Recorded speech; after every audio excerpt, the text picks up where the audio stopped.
साथियों साफ देना पड़ेगा कि लोकसभा चुनाव से पहले बुरा माने 100 बार माने। मंत्री जी, आपसे कहूंगी कि आप पिता तुल्य हैं, चाचा जी हैं हमारे, और इतना रहम करो। वो क्या कहे, मैं उसका चाहता हूँ, ये हमारा पर्सनल मामला हम घर में कर लेंगे, बाहर कोई इसमें मैं कटाक्ष नहीं करता। दोनों पार्टियों की सीनियर लीडरशिप क्या तय करती है, ये भविष्य के गर्भ में। अभी तो राजस्थान में भी चुनाव हुए थे, उन्होंने अपने सिंबल पर लड़े, हमने अपने सिंबल पर लड़े। भारतीय जनता पार्टी 10 की 10 लोकसभा की सीटें जीतेगी। तो अभी तो अगर मगर की बात ही नहीं है। तो पहले भी हमने 10 के 10 कमल के फूल पे चुनाव लड़े हैं, 10 के 10 कमल के फूल हरियाणा में खिले हैं, 10 के 10 कमल के फूल फिर खिलेंगे।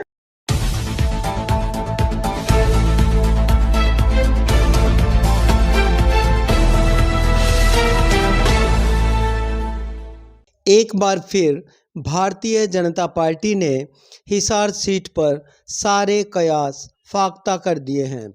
राजस्थान में पुरजोर मेहनत करने वाले कुलदीप बिश्नोई को टिकट की बजाय निराशा मिली है। भाजपा के ही कद्दावर नेता कैप्टन अभिमन्यु की सारी तैयारियां धरी रह गई। जननायक जनता पार्टी ने अपना उम्मीदवार नैना चौटाला को उतारा तो इनेलो ने सुनैना चौटाला की घोषणा कर अपने तेवर दिखा दिए। भारतीय जनता पार्टी ने दावेदारों की सूची को दरकिनार कर रणजीत सिंह चौटाला पर दाव खेल दिया है। हिसार की हॉट सीट पर भाजपा का ये दाव कितना कारगर होगा, ये अभी कांग्रेस का उम्मीदवार उतरने पर तय होगा। हिसार की हॉट सीट अब और अधिक फंसने वाली है। भारतीय जनता पार्टी की हरियाणा में हालत यह कि अपनों से ज़्यादा बाहर से आने या लाए गए लोगों पर दाव खेला जा रहा है। तो ईश्वर ने जो है मुझे सब कुछ मुझे दिया, मैं बहुत आभारी हूँ ईश्वर का। और मेरे मन में ये है कि मैं देश के लिए मैं ज़्यादा से ज़्यादा करूँ, और बीजेपी के साथ जुड़कर मुझे लगता है कि मैं अपना सपना साकार कर सकता हूँ। देखिए, मैं बहुत पिछले काफ़ी समय से मैं राजनीति में सक्रिय नहीं था, और मैं सिर्फ अपने काम के ऊपर मैं ध्यान दे रहा था। और अब जो है मैं समझता हूँ कि सभी लोग माननीय मोदी जी के नेतृत्व से प्रभावित होकर, और वो जो है उनके साथ जुड़ना चाहते हैं। जो सपना है हम सबका कि हम सब मिलकर के अपने सपनों का भारत बनाएं, उसमें जब लोगों को विश्वास है मोदी जी की नीतियों के ऊपर, मोदी जी के नेतृत्व पर, तो इसीलिए लोग बाग जो है उनसे जुड़ करके, उनके साथ जुड़ करके अपना अपना योगदान देना चाहते हैं। और प्रजातंत्र के अंदर, हमारे प्रजातंत्र के अंदर हम सबको, हमारा ये हक है कि जो भी हमारे विचार हो, जो हमारी विचारधारा हो, हम उसके ऊपर हम मिल करके हम काम करें और अपने सपनों के भारत का निर्माण करें। ऐसे में बरसों से भाजपा के प्रति समर्पित कार्यकर्ताओं को बाहर से भीतर आए नेताओं के नारे लगाने पर मजबूर होना पड़ रहा है।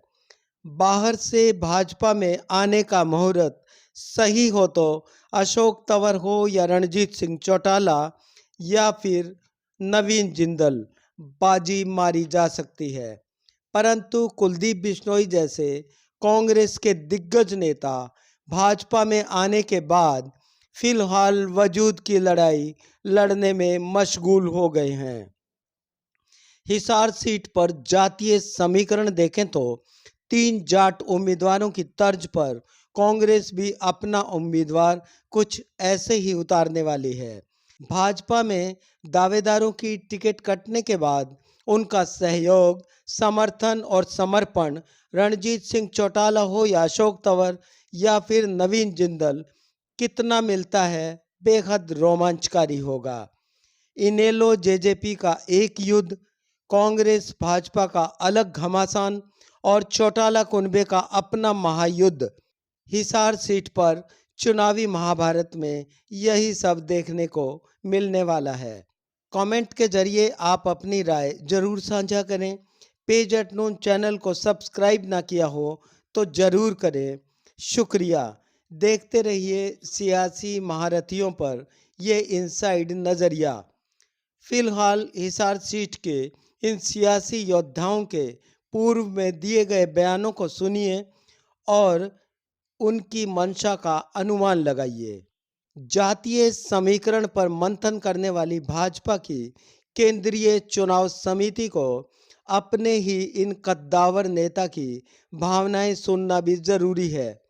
आप भी सुनिए। मैं एक बात बड़ी ईमानदारी से कहूँगा, मेरा ये मानना है, किसी भी दल का व्यक्ति हो, बुरा माने 100 बार माने, मेरा ये मानना है कि राजनीति में जो भी कोई व्यक्ति जातिवाद की बात करता है, मैं उसको समाजद्रोही और देशद्रोही मानता हूँ। मानवता का द्रोही तो है ही,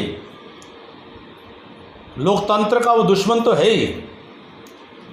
जिसकी भी नज़र में ये जात पात, ये जातिवाद, और जिसने भी जातिवाद का जहर घोलने की कोशिश की है, अंततोगत्वा इतिहास इस बात का साक्षी है कि जनता ने उसको माफ़ नहीं किया है। तो मुझे तो इस बात का लेकर बड़ा दुख होता है कि हर चीज़ में जात पात, राजनीति में मुझे कभी कभी लगता है कि ये स्वार्थी राजनीतिक लोगों की दिमाग की गंदगी है ये जातिवाद। इससे अधिक कुछ नहीं। समाज में इतना जातिवाद नहीं होता है, समाज में इस प्रकार का स्थिति नहीं होती है जितना कुछ स्वार्थी राजनीतिक लोग इस जातिवाद के जहर को घोल करके अपना स्वार्थ सिद्धि का काम करते हैं, और उसी के कारण से मजबूरीवश पत्रकार साथियों को भी वो उन बातों को लिखना पड़ता है।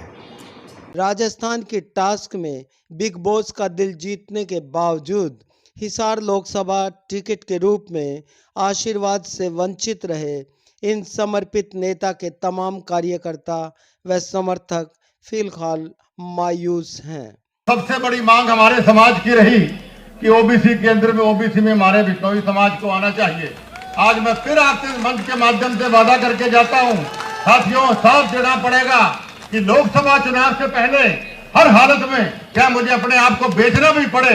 भारतीय जनता पार्टी के अपने नेताओं का कोई समर्थक या मतदाता ना होकर पार्टी और मोदी फैक्टर का फार्मूला है, परंतु टिकट देने की बात पर दूसरे दलों के उन नेताओं को चुना गया जिनके अपने समर्थक, मतदाता और हरियाणा में अपना खुद का सियासी वजूद है।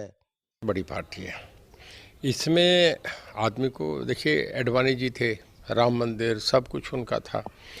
उन्होंने जो पार्टी ने निर्णय करा, वो आज भी इतने बुजुर्ग हैं, पार्टी के बहुत सीरियस नेता, उन्होंने सब चीज़ें कबूल करी।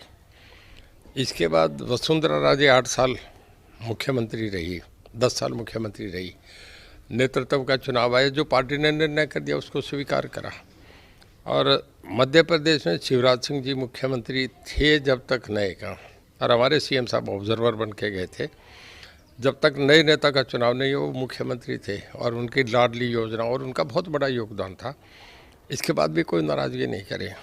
आपको हमारी ये रिपोर्ट कैसी लगी, कमेंट बॉक्स में आप अपनी राय जरूर दें।